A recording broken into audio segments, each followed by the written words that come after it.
Olá, muito boa tarde. Estamos chegando. Hoje, terça-feira, Pedro Mariano. Dia do seu direito, onde a gente aprende de montão aqui no Falando Nisso. Eu adoro fazer o programa. A equipe inteira adora, né, Pedro? Porque a gente acaba aprendendo junto com você. E principalmente quando você participa, porque através da sua participação a gente consegue entender melhor o que acontece no nosso dia a dia. Principalmente em relação ao sentimento. Vamos lá, você sabe que muita gente ama, você sabe que muita gente sofre por amor. E tem gente que acha que o amor é uma coisa perfeita. Não é. O amor é o sentimento dos seres imperfeitos. A função do amor na nossa vida, essa sim, é levar o ser humano, é levar a gente à perfeição. Quando a gente ama, a gente busca a perfeição, a gente busca se tornar um ser humano melhor. E como são sábias aquelas pessoas que se entregam aí às loucuras do amor, né, querida Luquinha? Quando a gente está amando, parece que nenhuma loucura é loucura. Tudo é certo quando a gente está amando. Bom, esse é o nosso toque de hoje para você nessa terça-feira. Chegou o dia do seu direito. Dia do seu direito, Abel Freitas? É babado esse dia do direito, eu adoro. Pois é, o dia do seu direito é o seguinte... A gente aprende, a gente divide informação e a gente participa também junto com você. Exatamente, eu quero sua participação a partir de agora pelo facebook.com/Falando Nisso Band. Você pode tirar todas as suas dúvidas e, claro, sempre curtir e compartilhar nossas promoções. Então acesse lá www.facebook.com/Falando Nisso Band. Ou você pode participar pelo Ligue Band. Tá aí de bobeira com o telefone na mão? 9711-1313, opção 1, seguido da opção 1 novamente. Ou, claro, falar com a nossa morena da Band aqui no 3922-1387. Hoje tem um ovo da Cacau Show para você que curtir e compartilhar a foto do ovo com a Belita, que já está aí no Facebook. E as nossas promoções continuam. Tá chegando nesse final de semana, no próximo feriado, o show de Michel Teló. Gente, tá cheio de gente perguntando, Sol, eu quero convite. Vai lá no nosso Face, faz a sua frase bem criativa. Quem sabe você pode fugir com a gente pro camarote do Falando Nisso e o camarim do Michel Teló na estância véspera de feriado. E tem a moto do Charlão, né? Exatamente, Sol. Tem a moto do Charlão, você tem que curtir, compartilhar a foto da moto do Charlão e criar uma frase com o Charlão Negócios. Muitas frases, ele tá vendo aqui todo dia, já tem algumas que ele já tá querendo usar. Mas primeiro ele vai ter que dar a moto aqui pra gente, né, Sol? Exatamente, você tem que participar. Bom, vamos falar sobre o nosso assunto do dia. Todos somos consumidores, todos. Aliás, eu tenho uma tese aqui que eu gostaria de defender na próxima encarnação, que até o imposto que a gente paga é uma relação de consumo. Você paga imposto para ter segurança, não tem segurança, não tem saúde, não tem nada. A gente devia receber de volta esse rico dinheirinho, né, Pedro Mariano? Que a gente paga e vai não sei para quem. Mas, como a gente também paga outras coisas e a gente tem como se defender, a gente vai falar hoje sobre o direito do consumidor. Quantas vezes você comprou uma coisa que estava estragada ou de repente quebrada, a loja não quis trocar? Como é que a gente consegue garantir o nosso direito? Ele está aqui para nos explicar tudinho. A gente adora quando ele vem, doutor Gustavo Vantini, advogado. Obrigada, viu, doutor Gustavo, pela sua participação aqui. E vamos mandar um beijo para a linda Carol, a esposa do doutor, que está aqui nos bastidores acompanhando. Obrigada, viu, Carol, pela sua participação. Abel, já está cheio de perguntas, mas eu quero fazer a minha pergunta de consumidora. Tá bom, vai. Que eu adoro sempre fazer essa perguntinha porque eu não consigo entender direito. Moeda de 1 centavo está saindo de circulação, se é que já não saiu. Aí você vai em lojinha, as lojinhas tem assim, R$ 39,99, R$ 1,99.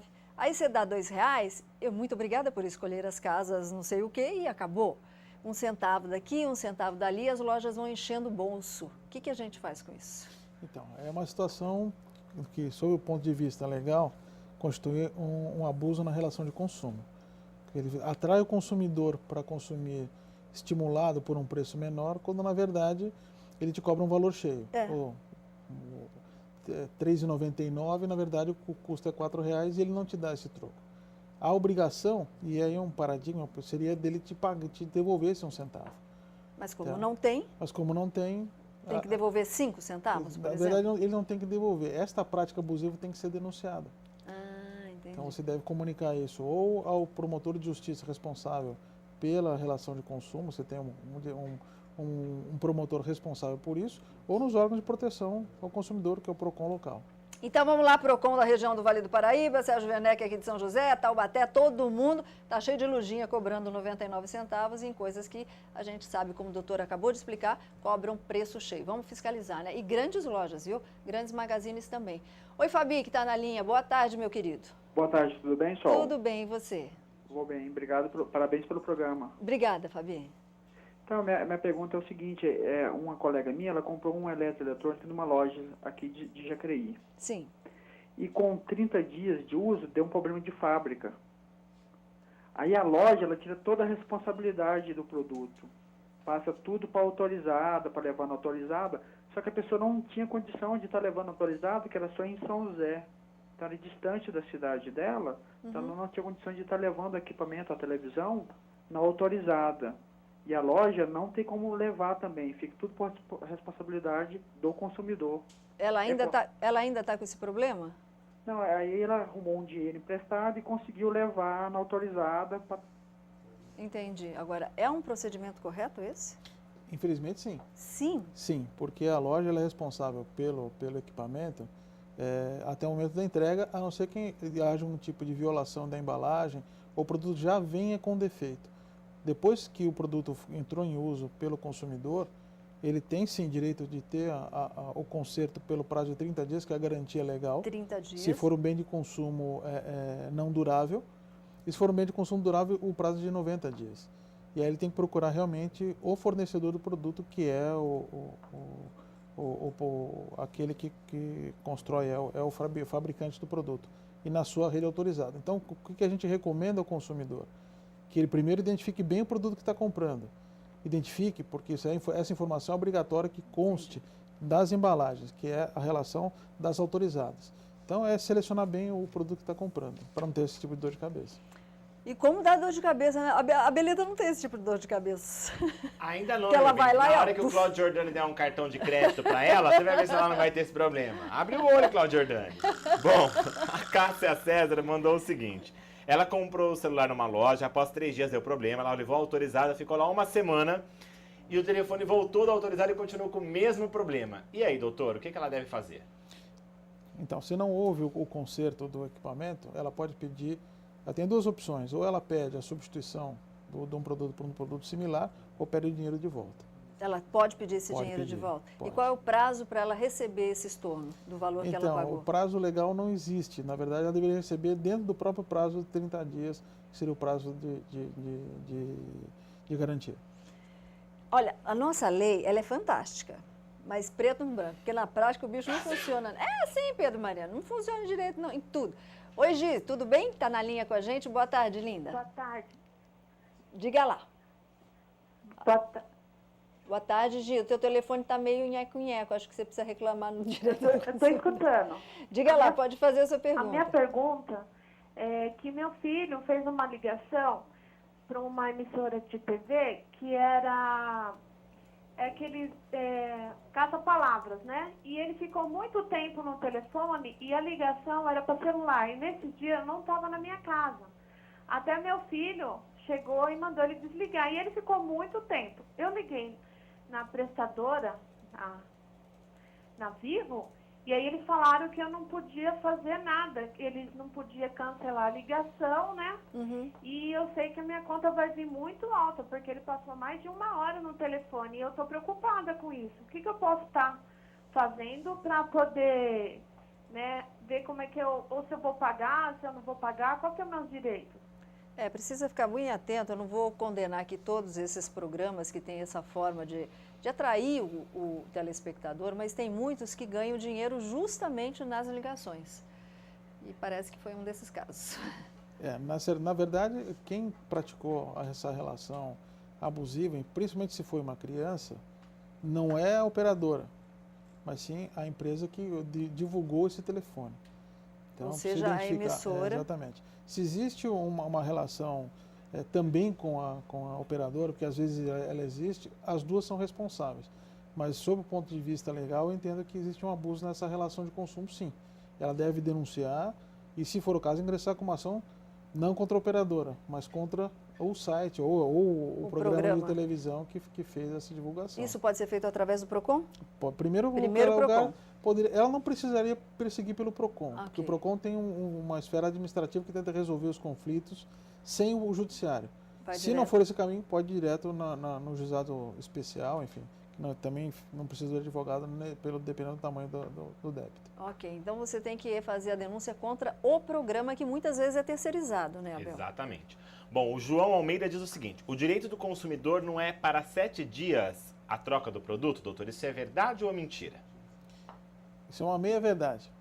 Na verdade, acontece o seguinte, o direito de arrependimento, então, tem uma diferença daquilo que é defeito, e o defeito você tem esse prazo, que o prazo mínimo legal é esse de 30 dias para bens de consumo não duráveis e 90 para os bens de consumo duráveis, e se a pessoa pede a extensão da garantia, esse prazo deve ser concedido e respeitado. O outro é o direito de arrependimento. O direito de arrependimento ele só existe se a compra é feita fora do estabelecimento comercial. Entendi. Que estabelecimento comercial se entende o quê? A loja. loja, o local. Se você compra pela internet, por telefone, aí você pode sim se arrepender em até 7 dias. Arrependimento e não devolver. defeito. Na loja não. Bom, a gente está aqui cheinho de perguntas, né, Abel?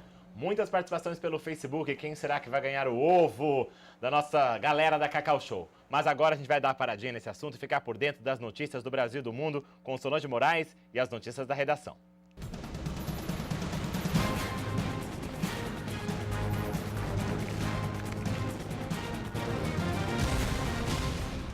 Quando a gente pensa que já noticiou tudo, a gente é pego de surpresa. Olha só essa notícia. Um ataque de neonazistas deixou um homem ferido em estado grave em Porto Alegre. Segundo a polícia, ele foi esfaqueado porque queria abandonar o grupo racial. A gente vai ver na reportagem de Luci Jorge. Henrique Fernandes de Mello está internado em estado grave neste hospital em Porto Alegre. O rapaz de 26 anos foi esfaqueado no abdômen por um grupo de neonazistas quando passava por esta praça no fim de semana.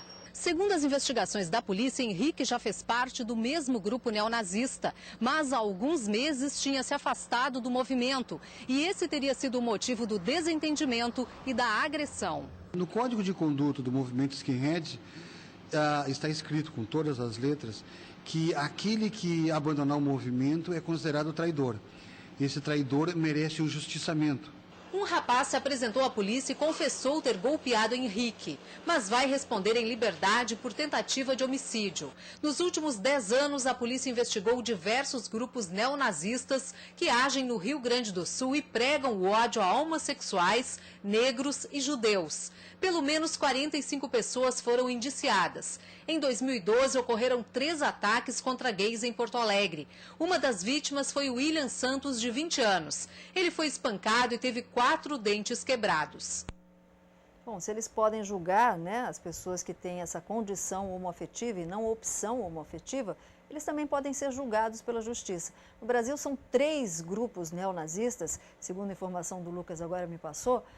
Quer dizer, e cadê a polícia para investigar esses grupos aí que andam fazendo o que fizeram com esse rapaz que está em estado grave?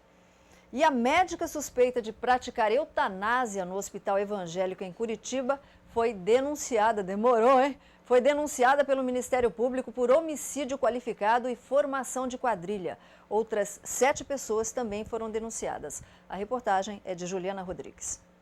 A promotoria de Curitiba denunciou a equipe médica à justiça depois do inquérito sobre o assassinato de 7 pacientes do Hospital Evangélico. A ex-chefe da UTI, Virgínia Soares de Souza, foi acusada de 7 homicídios duplamente qualificados. Segundo a denúncia, os 3 anestesistas e a enfermeira que foram presos durante a investigação também são responsabilizados por mortes na unidade. Patrícia Cristina Ribeiro, que trabalha na enfermagem e não havia sido citada pela polícia, também é suspeita de homicídio. A médica Crícia Camille Singer, que chegou a ser indiciada, não foi denunciada por falta de provas, mas ainda será investigada. Agora cabe à Justiça decidir se os acusados vão responder processo criminal. Segundo o Ministério Público do Paraná, existem ainda prontuários médicos que comprovam o uso de medicamentos que levaram os pacientes à morte por asfixia. De acordo com a denúncia, em todos os casos investigados foi constatado o uso de medicamentos sem justificativa terapêutica registrada nos prontuários médicos. Os remédios teriam causado paralisia neuromuscular nas vítimas. Os médicos deram pareceres nesse sentido de que a prescrição de de determinado medicamento imediatamente ou nas proximidades da morte do paciente, não seria uma prática indicada pelo caminho do prontuário. Tudo o que fizeram foram atos médicos sem justificação na literatura médica específica. Presa no centro de detenção provisória